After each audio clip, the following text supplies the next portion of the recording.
Joining us now to discuss the threat of future cyber attacks is Barak, an information security expert and the co-founder of Secdo. Thank you so much for joining us. Thank you for inviting me.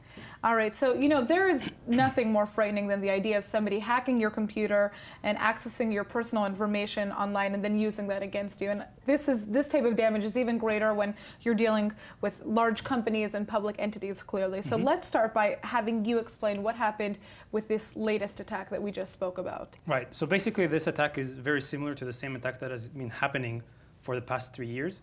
It's what we call a ransomware-based attack. So basically, the criminals are infecting computers in organizations, and then, in this case, waiting until a specific time, and then triggering their attack at a single point of time across all the organizations. So what does that type of damage look like? When you say an infection, how does that play out? What are the real-life implications?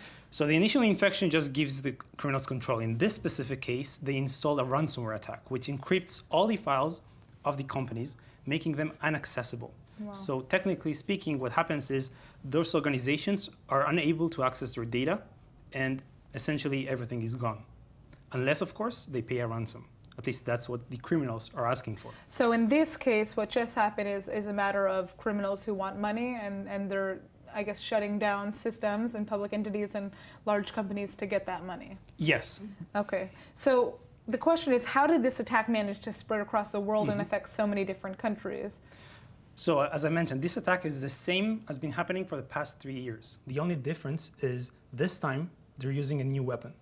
They're using something called the NSA hack toolkit, or basically it's about a month ago or so, the NSA hacking tools were leaked to the public.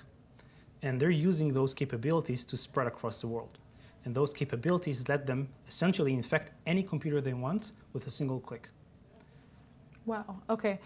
Sorry. It's very, very interesting to hear about this. But I think what has been on our minds here, specifically in Israel, is why Israel was less affected, because we didn't see the same outcome here in the Israeli state.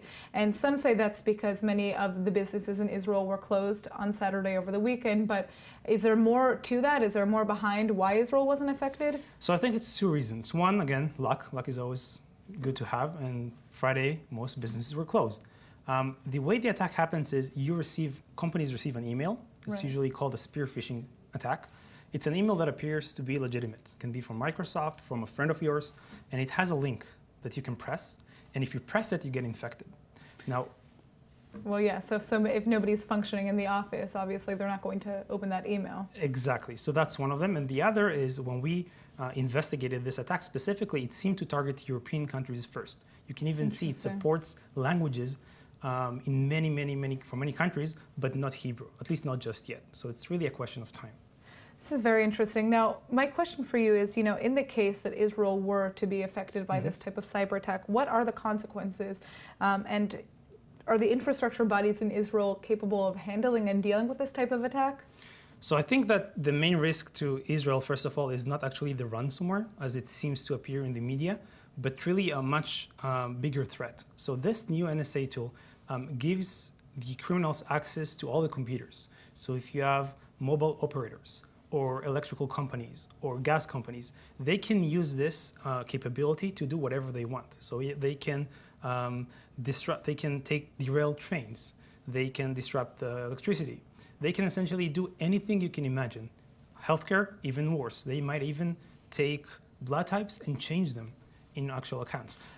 Is Israel prepared, for this type of cyber attack? So it's a good question. I think that there are many security companies coming out of Israel. So Israel, in a sense, is a great place to be in because you get access to all these capabilities from all these different vendors.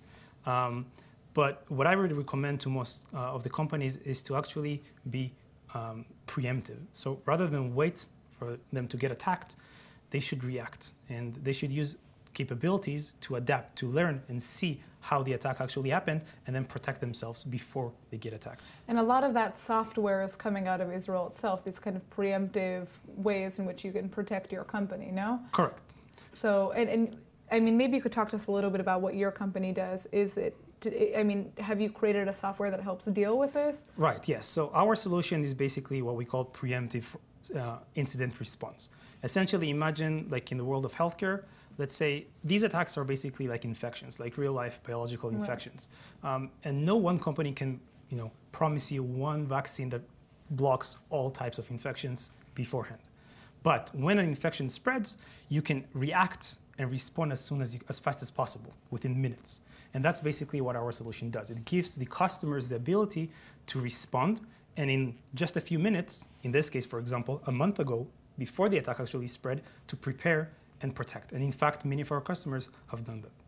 I mean, the world that we're living in is a very different one, and I think that it's becoming more and more clear that cyber attacks and cyber threats are one of the biggest issues that we're going to be facing. So it seems like the company that you've created and the software that you are offering is something that many companies may want to consider getting for themselves. Thank you so much for joining us. Absolutely. Thank you.